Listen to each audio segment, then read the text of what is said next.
Hi guys, so I got a question about learning new mediums, and it was specifically a question about ink and becoming friends with ink during Inktober. But honestly, even though Inktober's over now, I think this could apply to any new medium you're trying to learn, whether it is ink or watercolors or colored pencils or Copics or whatever the heck you're trying to learn. So, I guess I should start with like the biggest question, which is like, do you need formal education to learn a new medium? Like, do you need to take classes and learn from someone with more experience to like really understand and master a new medium? And I think it's kind of yes, but kind of no. Mostly no, but kind of yes. I don't know. I'd love to know what you guys think. But personally, I've never been to art school, and the only like real traditional art class I've taken was an oil painting class in 10th grade in high school. So I definitely believe you can teach yourself art without like the traditional education system. And there's like so many places you can go for like tutorials and stuff that can give you so many ideas. But I think the key is like no matter how you approach learning a new medium, the key is to approach it differently. Like you can't just do the same thing over and over again and hope to get better. Like that's not how it works, and I'm totally guilty of this. But you need to be like really proactive about wanting to improve, and that means like pushing yourself outside your comfort zone and trying new things, which I know can be pretty uncomfortable. So like when you're working with a new medium, you need to try new techniques. And you might not necessarily incorporate all of these techniques into your work. Like you just might not like how it looks personally, and from an artistic standpoint, you don't want to use it. So you could try new things and use what you like. But by experimenting, you'll get a much better idea of what the actual medium can do and what it's capable of. Because each medium has like different things that it's good at, which brings me to something super important. Don't fight the medium. And I know that's super hard, but in other words, like don't try to approach a medium like a different medium that you're more comfortable with, which is a whole lot easier said than done. So, for example, I primarily work with Copic markers, and when I'm working with Copics, I like that like smooth, flat color look, and I love playing with bright colors and fairly minimal color palettes. I don't do any of the layering or the blending or anything like that. I just love the flat color look. So when I got a watercolor set, I approached watercolors like Copics.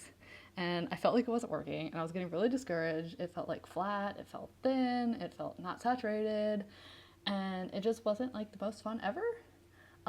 But when I stopped thinking in terms of how I use Copics, it started to work a lot better for me. So like I started layering colors and playing with the wet effect of the medium, and all of a sudden I just started enjoying it a lot more. Now, I definitely don't consider myself good at watercolors at all, but at least now I enjoy it and I don't feel like I'm fighting the medium. Um, so, how do you learn what techniques to try when you're using a new medium?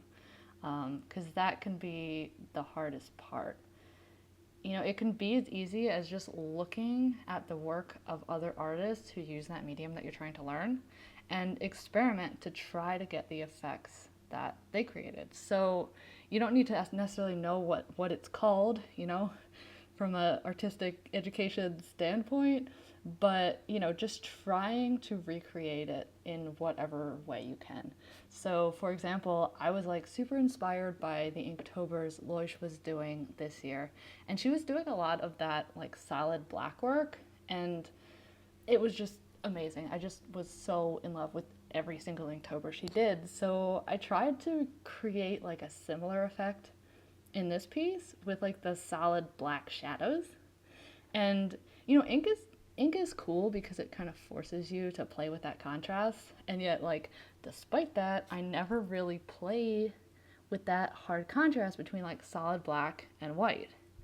It seems like the obvious thing to do, but like for me, inking something with solid black scared the crap out of me because I didn't want to mess up. And if you go over something with solid black, it's over. It's just over. So that's where this piece came from. It was inspired by, trying to recreate a technique that another artist used with ink. Um, if you want another resource, YouTube is pretty awesome. Plus, you get to see like all the techniques in action, so it's not as much figuring things out by yourself through like a mindlessly experimenting. It's more of actually seeing how they're doing things and trying to do those things in your own pieces. So there's like so many tutorials by like freaking talented people that you can literally like get an education in art on YouTube these days, which is awesome. I'm definitely like a YouTube taught artist, and I feel like I've learned so much from all of the people that I follow on YouTube. Um, Another resource that you could use are like mini classes, like for example the ones on Skillshare, but there are a whole lot of other platforms that have sort of mini art and creative classes besides Skillshare.